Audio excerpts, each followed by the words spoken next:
الحمد لله وحده والصلاة والسلام على من لا نبي بعد اما بعد فاعوذ بالله من الشیطان الرجیم بسم اللہ الرحمن الرحیم۔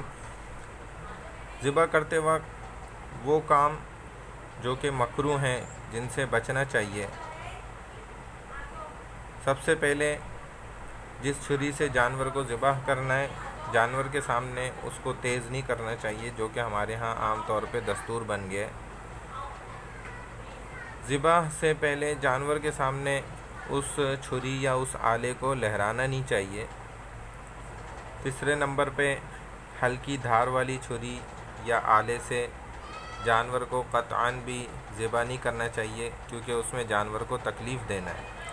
چھری کو تیز کر لینا چاہیے اور جانور کے سامنے تیز نہیں کرنا چاہیے، یہ مکروہ عمل ہے۔ ایک جانور کو دوسرے جانور کے سامنے ذبح کرنا بھی مکروہ ہے۔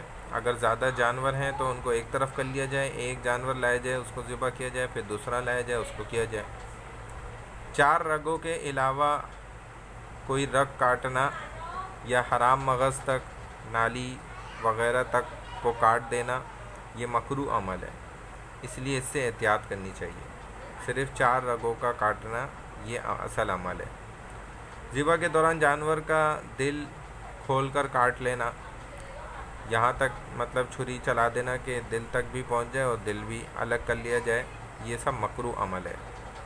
جانور کی گردن کو توڑ دینا بالکل ہی سرے سے، یہ بھی مکروہ ہے، اور بالکل گردن کو تن سے جدا کر دینا یہ بھی مکروہ عمل ہے۔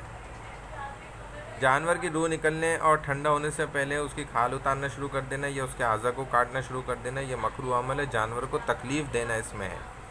رات کے وقت جس وقت اندھیرا ہے قربانی کرنا، جانور کو کاٹنا مکروہ عمل ہے۔ ہاں اگر رات میں دن والا اجالا اور روشنی آپ کر لیتے ہیں تو مکروہ عمل نہیں ہے۔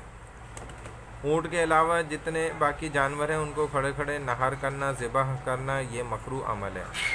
ہاں اونٹ کو کھڑے کھڑے نہر کیا جائے گا، جب وہ نہر ہو جائے گر جائے تو اس کی گردن کو ایک جگہ سے کاٹنا، پھر دوسری جگہ سے کاٹنا، پھر تیسری جگہ سے کاٹنا یہ بھی مکروہ عمل ہے۔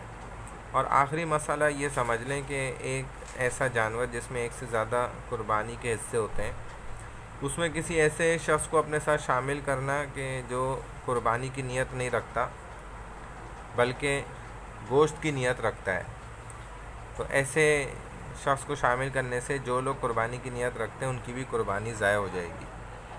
اللہ تعالیٰ ہمیں عمل کی توفیق عطا فرمائے۔ وآخر دعوانا الحمد للہ رب العالمین، والسلام علیکم ورحمۃ اللہ وبرکاتہ۔